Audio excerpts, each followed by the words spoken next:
Hey everyone, welcome back to my channel. Today we're diving into the world of building. Whether you're a beginner or just curious about how it works, stick around and let's gear up and spark some ideas.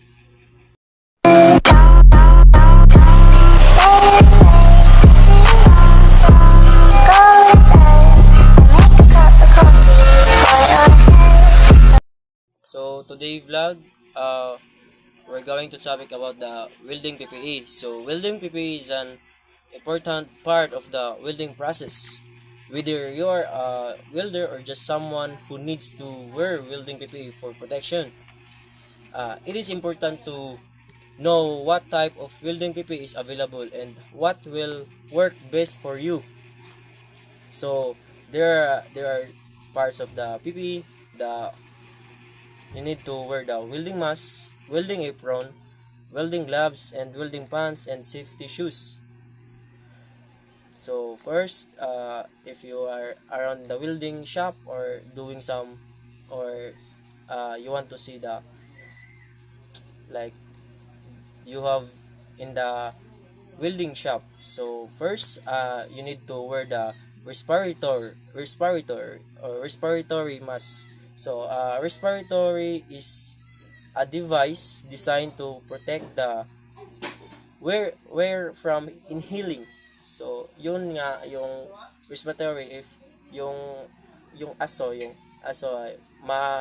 may filter yung respirator. So yun nga. Then welding gloves. So you need to wear welding gloves. Welding gloves are made or leather and other materials to protect workers from flames, heat, and spark encountered when welding. So yung welding mask, yan yung gloves na kailangan mong gamitin kapag nag-welding ka. Yun nga. Tapos, yung welding apron, or ito yung sinusuot ko, or ito ang, kung wala kayong welding apron, pwede din to. So, welding apron is protect workers from sparks, sputters, slag, and flame. So, yung mga spark, yung nag-welding ka, is papunto lang sa apron. Then next is the welding mask. Welding mask is protective head shield that covers your face and eyes. Next is improvised welding cap, soft cotton materials that can absorb sweat. So in welding, you need to wear the safety glasses. So safety glasses is act as a shield to protect the eyes from any type of foreign debris that may cause abrasion or injury. And welders need to safety precaution while working. Proper welding PPE can protect welders from injuries.